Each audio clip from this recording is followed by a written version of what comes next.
Hey guys, this is Eric Barstow with Painting Business Pro, and in this video we're going to talk about some of the most common mistakes that I see when people are trying to build teams.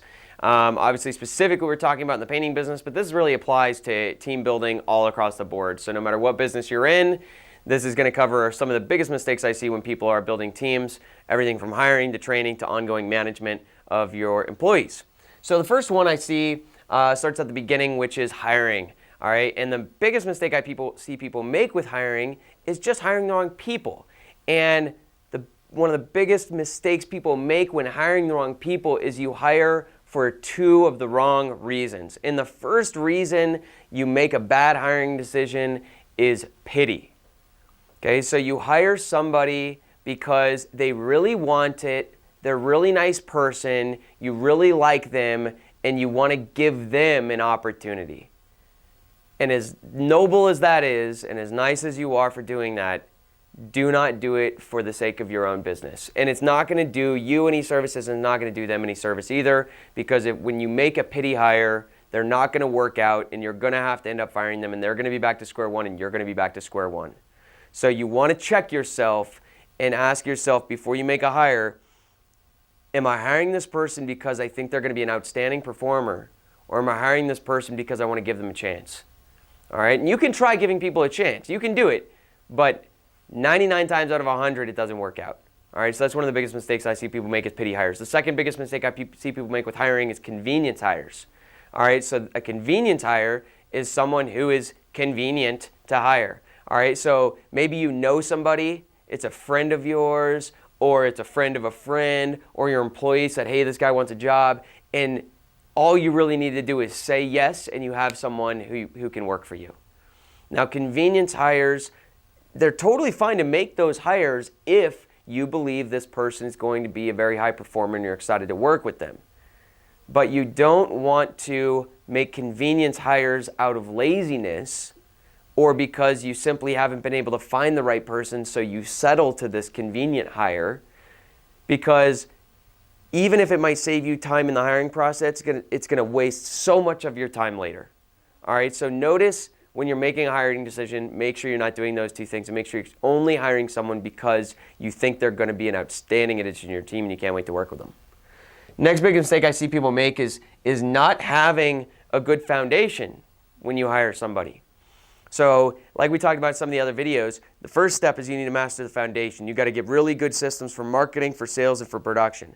Now, if you don't have a great system for sales, and I would say what a great system is where it is so systemized that you basically have the position mapped out word for word, and when the system is followed perfectly, the results they produce are very good results.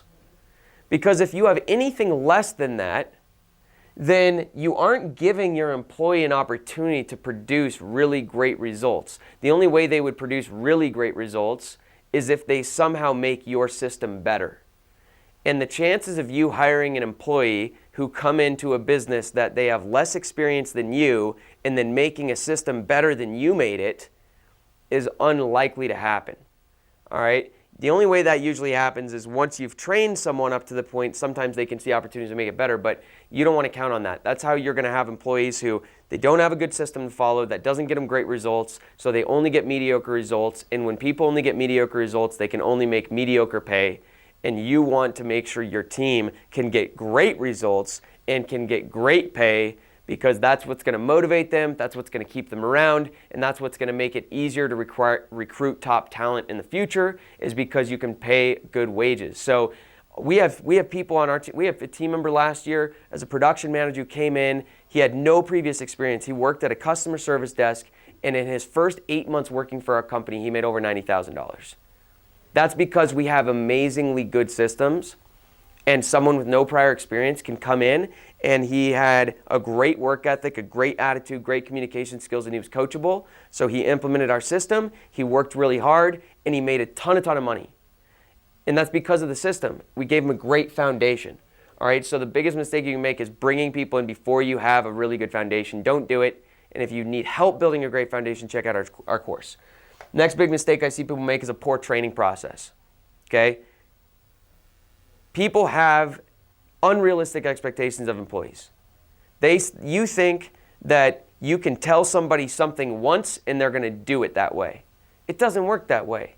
You need to be super responsible for training. Okay, so just as a quick start, we teach people everything they need to know. So the whole system, everything that someone needs to do for sales, everything someone needs to do for production, it's written and documented. Then we teach them everything that's written and documented in a classroom style setting. And then we teach it to them in the field and we show them how to do it. And then we watch them do it in the field. And then we check them off on every single skill that they're proficient. And then we have weekly meetings forever pretty much, where we're always continuing to develop them. So your training process is almost every time someone's training process is not sufficient. If you're committed to building a great team. If you have great people, you don't want to screw them up, so you got to train them well. And if you have a great person and you train them well, then you've set up a foundation to build a long-lasting relationship with that person. Next big mistake people make is you're a bad boss. All right, so there's way too many things that make you a bad boss for me to talk about in this video. But anyone who's watching this video has had bad bosses, has heard about bad bosses, and you could probably fill up a page with complaints about bosses and what makes a bad boss a bad boss. What makes a great boss, you couldn't probably fill a page with, because it's not that hard to be a great boss. But there's a ton of things you do that make you a bad boss. All right, so if you don't do things you say you're going to do, if you don't support your employees, if you don't return calls, if they don't feel supported, if you don't pay them well, if you don't pay them on time, if you are kind of just a jerk, right? If you're just mean to people, if you don't take any responsibility, if you're emotional and overdramatic, right? Like if you're hard to work with, if you have unrealistic expectations, if you can never be pleased, right? Like all of these things that I just listed off are things that make it not fun to work with you if you're doing those things. Now you want to be a great boss? Well, the most important thing to being a great boss is, number one, be a person of integrity. Do what you say you're going to do 100% of the time. That's one thing. Second thing, care about your team, care about your employees, and help them be successful in their careers. Do those two things and you'll be a great boss. But that's easier said than done. So the best exercise I would recommend for avoiding being a bad boss and how to be a good boss is make a big giant list. Ask 3 or 4 friends, what are some of the things that make a bad boss and what are some of the things that make a great boss? And just write them down and make sure that you don't do the things in the bad boss column and you do the things in the good boss column. And that'll probably save you losing a couple of employees along the way. Next big mistake here is no opportunities for growth. So this is a down the line problem. This is not usually a problem in the first 3 months or 6 months or even the first year. But if you've done your job with an employee, and I've seen this so many times, and it's so painful to watch. This is why I make this such a huge focus now. But when you do a great job with the hiring process, and you do a great job with the training process, and you cultivate an amazing relationship with the employee, but then they've been with you for 2 years, and they reach a ceiling, and there's no opportunity for them to grow any further than that, people are goal-oriented by nature. And high performers don't want to do the same job for the same pay for 30 years. If you don't give them an opportunity to grow, they will be forced to look for it somewhere else. And that amazing relationship you've cultivated with someone over the last 2 to 3 years just disappears when they go and get a job somewhere else. And that hurts. That sucks. And I've just, company I used to work at, I've seen so many of their alumni and people who used to work there that no longer work there generate over $100 million worth of business. It's like, if only they would have stuck around. I see that, and I see it in so many companies where you develop people and then you lose them. So you've got to make sure this is one element. There's more than just giving people opportunities to grow to keep them, but you've got to make sure people have opportunities to grow. All right, so those are just a few mistakes. These are the biggest ones I see, the most frequent ones I see. If you just avoid doing these things, you are going to be better than 90% of people out there.